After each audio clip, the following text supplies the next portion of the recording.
Hey everyone, and welcome back to the channel. Do you ever feel like the world is just too loud? The constant notifications, the never-ending news cycle, the pressure to always be on. It can feel overwhelming, like you're trying to hear your own thoughts in the middle of a rock concert. It's a feeling I know all too well. This constant noise doesn't just distract us. It can leave us feeling anxious, drained, and disconnected from ourselves.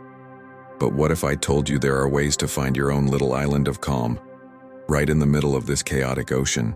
It's not about escaping the world, but about learning to navigate it with a sense of inner peace. Today, we're going to explore 7 powerful lessons for finding tranquility, even when life gets loud. These are simple, practical shifts in perspective that have genuinely changed the way I experience my day-to-day life.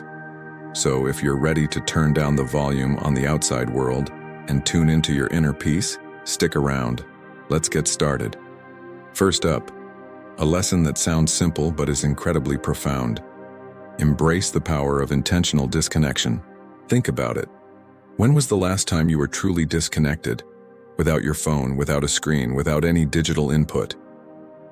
We live in an age of hyperconnectivity, and while it has its benefits, it also means we rarely give our minds a real break. The noise isn't just audible, it's digital. The constant pings, updates, and the endless scroll are like a low-grade hum of anxiety that follows us everywhere. The solution?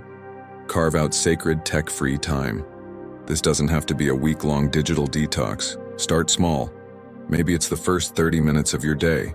Instead of reaching for your phone, you stretch, you look out the window, you make a cup of coffee and just savor it. Or maybe it's a no-phone rule during meals. By intentionally creating these pockets of disconnection, you're telling your brain it's safe to power down. You're reclaiming your attention and creating space for your own thoughts to surface, free from the influence of the digital crowd. It's like letting a dusty room air out. Suddenly, everything feels clearer and fresher. Our second lesson is to cultivate selective hearing. Now, I don't mean literally ignoring people. I mean choosing what information and energy you allow into your personal space. The world is full of opinions, criticism, and negativity, especially online. If we absorb all of it, it's no wonder we feel overwhelmed. Selective hearing is about becoming a mindful gatekeeper of your mind. Ask yourself, is this information useful? Is this conversation uplifting? Does this person's opinion actually matter to my well-being and goals? You have the power to choose what you focus on. You can choose to unfollow accounts that make you feel bad about yourself. You can choose to politely change the subject when a conversation turns into a complaint fest. You can choose to spend less time with people who constantly drain your energy. It's not about being rude or creating a bubble.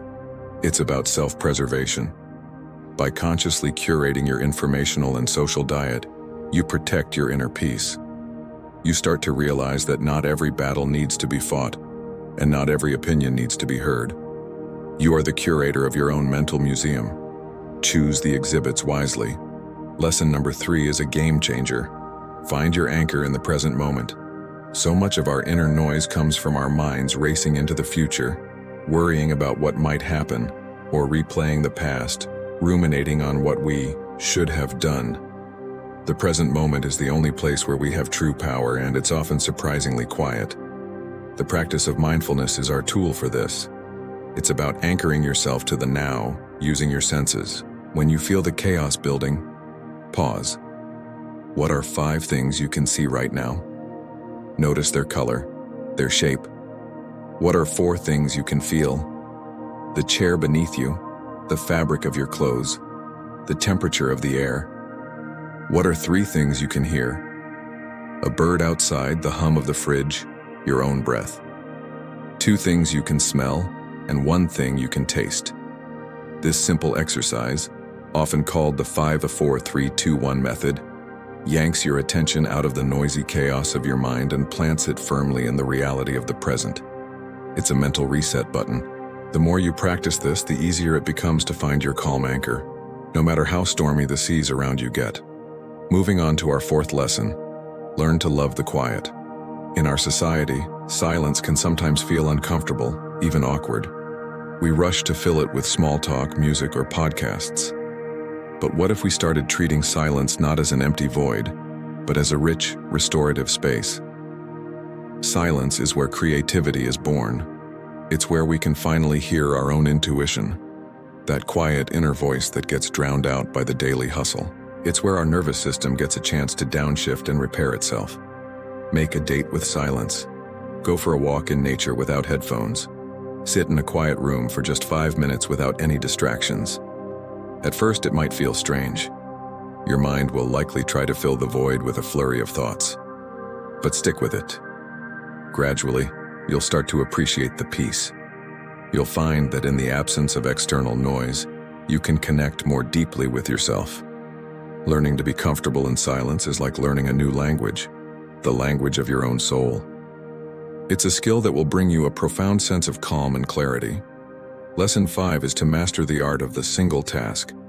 We often wear multitasking as a badge of honor, proof of how productive and busy we are. But research consistently shows that multitasking is a myth. What we're actually doing is rapidly switching our attention between tasks, which is inefficient, stressful, and mentally exhausting. It is like trying to have 5 different conversations at once. You end up not really hearing any of them. The antidote is to fully immerse yourself in one thing at a time. When you're writing an email, just write the email. Don't check your phone or have another tab open. When you're eating your lunch, just eat. Taste the food, notice the textures. Don't scroll through social media. This practice, also known as monotasking, brings a sense of order and calm to your activities. It reduces mental clutter and allows you to do a better job with less stress.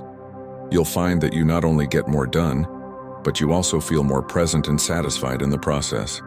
It's about trading frantic, fragmented effort for focused, peaceful productivity. Our 6th lesson is a crucial one for your well-being. Create physical boundaries for your peace. Our environment has a massive impact on our mental state. If your space is cluttered, chaotic, and noisy, it's going to be much harder to feel calm. This lesson is about designing your physical world to support your inner tranquility. It can be as simple as creating a calm corner in your home, a comfortable chair, a plant, a nice lamp, a small dedicated space where you can go to read, meditate, or just breathe when you feel overwhelmed. It could also mean using noise-canceling headphones when you need to focus at work or in a busy cafe. It's about communicating your needs to others, like saying, "I just need 10 minutes of quiet time to myself. I'll be right out." Creating these physical and social boundaries isn't selfish. It's a necessary act of self-care.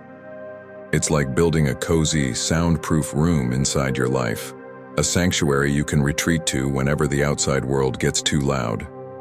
And finally, our 7th and perhaps most important lesson: practice self-compassion. You will have days when the noise gets to you. You'll get distracted, you'll feel overwhelmed, you'll fall back into old frantic habits. And that is perfectly okay. The goal is not to achieve a permanent, unshakable state of Zen. The goal is to be a human being navigating a complex world with a little more grace and a little less stress. When you have a tough day, don't add to the noise by beating yourself up. That inner critic can be the loudest voice of all. Instead, treat yourself with the same kindness and understanding you would offer a good friend. Acknowledge that it was a hard day. Remind yourself that you're doing your best.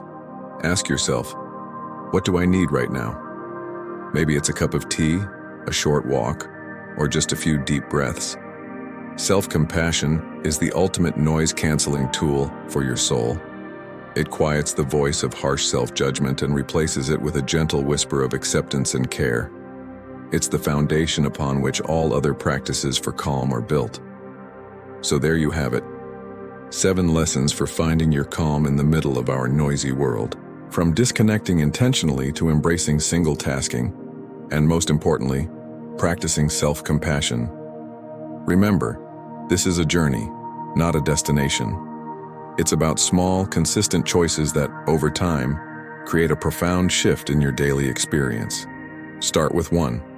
Which one resonated with you the most? Let me know in the comments below. I'd love to hear how you find your own pockets of peace.